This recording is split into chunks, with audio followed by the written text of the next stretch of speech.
up, boys and girls? Welcome to my channel. I'm for Classic and welcome to BenchART. So for today, what I do have in it is Rock of Ages 3 Make and Break, a game developed by Ace Team and also a new developer team inside this series, which is the Giant Monkey Robot. So these guys are using Unreal Engine 4, and today what I've decided it was to try out the game on the Intel HD 620, which is an integrated graphic card. Keep in mind that I'm using dual channel memory. I'm using 32 gigs of dual channel memory, but I believe if you have 8 gigabytes in dual channel or 16 gigabytes in dual channel, your performance will be pretty much the same as I have in here. Alright, so I'm testing this game because this was released like some days ago, and I actually have the second game on Steam, which I never did try it out.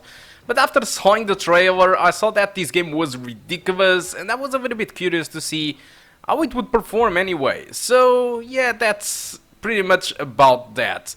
And as you can see, it is running. The Intel HD 620, it is able not only to run the game, it is also able to run this game at 60 frames per second on these ball races. I will call these ball racers, or throwing the ball through the cliff, something like that. You can have 60 frames per second easily with the Intel HD 620. Of course, there is some compromises on the settings, which is exactly what I'm going to show you just right now. Alright, so getting back to the menu of the game, as you can see the graphical settings, I'm using in here 720p and I'm using low settings. Keep in mind that the resolution quality, it is the resolution scaling, and for that I'm using the maximum. So yeah, I'm using 720p native with low settings.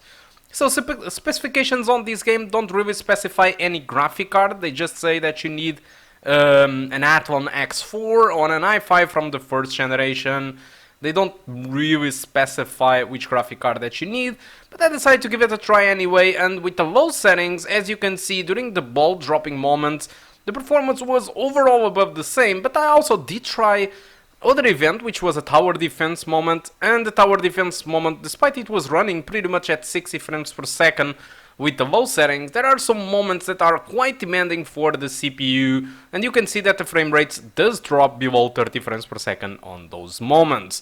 So fortunately, the tower defense mode of this game, you don't really need to have a high frame rate, so if you have 30 frames per second or something lower, it is absolutely fine, and those performance levels are not the responsibility of the Intel HD 620, because what I've noticed it was those moments are very demanding for the CPU, and since my CPU it is locked to 15 watts, it can't really scale at very high frequencies. So any people out there with regular i5s or regular i7s will have much better performance on those tower defense moments than what I got in here in this video, right? Because outside those tower defense moments, the moments where you need to drive the ball to a certain place and do stupid stuff, the game just runs above 60 or sometimes 60 with a couple of small drops. So it runs very well for an integrated graphic card, and though I do recommend you. And despite I did show you the results with 1080p and 900p,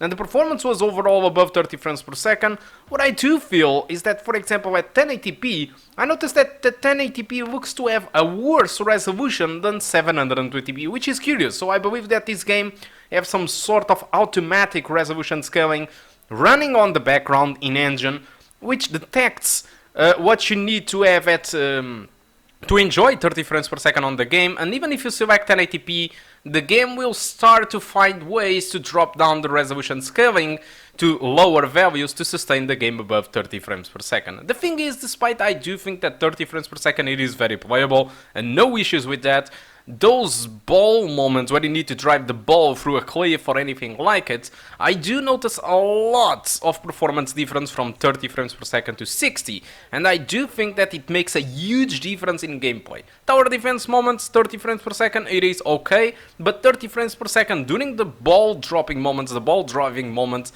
it can be a little bit tough because you need to be quick sometimes, and 30 frames per second seems a little bit short. But of course, it is still very playable anyway if you want to play with 30 frames per second these specific moments.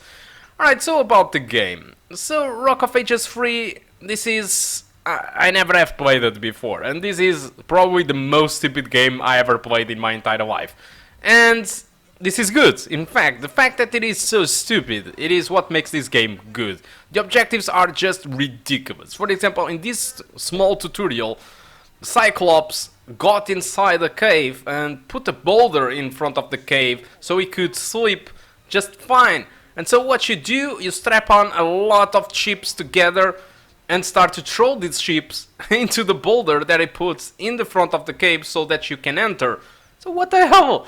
I mean, this is completely ridiculous. And the entire game, it is pretty much like that. It is just ridiculous mini games that include stuff like throwing the ball through a cliff, that have tower defense, that have a lot of mini objectives. So it's pretty much a casual game, but it is insane. Alright, and it is extremely funny.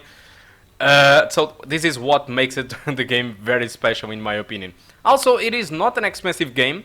It costs $29.99, so it's a nice price in my opinion, and support cooperative. So if you play with your friends, I'm pretty sure this is going to even be more funny than the usual. And also, if you are the type of guy that likes to construct things, to develop maps, and let's suppose that you enjoy Minecraft and you enjoy to build stuff in Minecraft, and you want to build levels for this game for some reason, you can build levels for this game, because this game have an in-editor tool inside the game that allows you to create the levels that you want. So if you have a high imagination, you can also create your own levels and, you know, play them with your friends.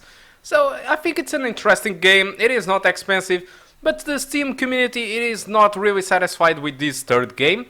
I mean, this third game, some people are complaining that it is pretty much more of the same as the second game, which was released a couple of years ago, and they don't really offer anything new at all. And what they do offer, it is pretty much more of the same as the second game, and they say that the levels are even worse. So the second game, people did really enjoy the second game, and it costs now $14.99, so it's a nice price. Especially if you find it on a sale, it will be even cheaper, alright? But this third game, for people that already brought the second game and want to enjoy the third game, many people say that they didn't really evolve anything over the second game, which is very disappointing for most of the people. Alright, so guys, I think that's all that I want to talk about Rock of Ages 3. As you can see, it runs just fine on the Intel HD 620. Hope you keep enjoying the rest of the video. This will be the tower defense moment, the moment where the CPU can't handle it quite well. Alright, and thank you a lot for watching until now, and I do hope to see you soon. Goodbye. The top of the hill, and he has plenty of boulders to keep throwing at us. Luckily, we are skilled builders, so we can construct defenses to stop those rocks before they hit our castle gate. If the castle gates are broken, we are history.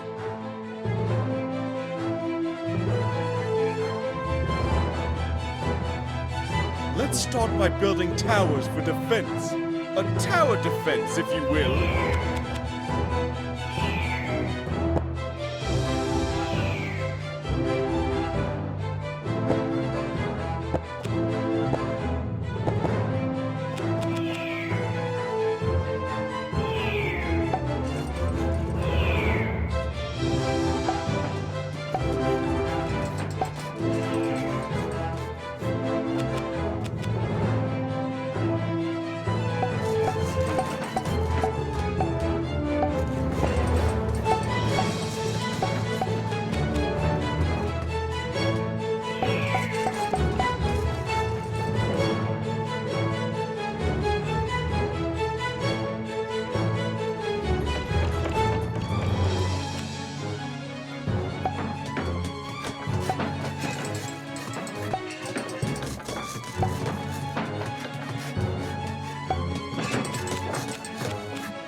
have limited resources to destroy the boulders. But I see there is a gold mine nearby. Let's build a bank next to it to extract some gold.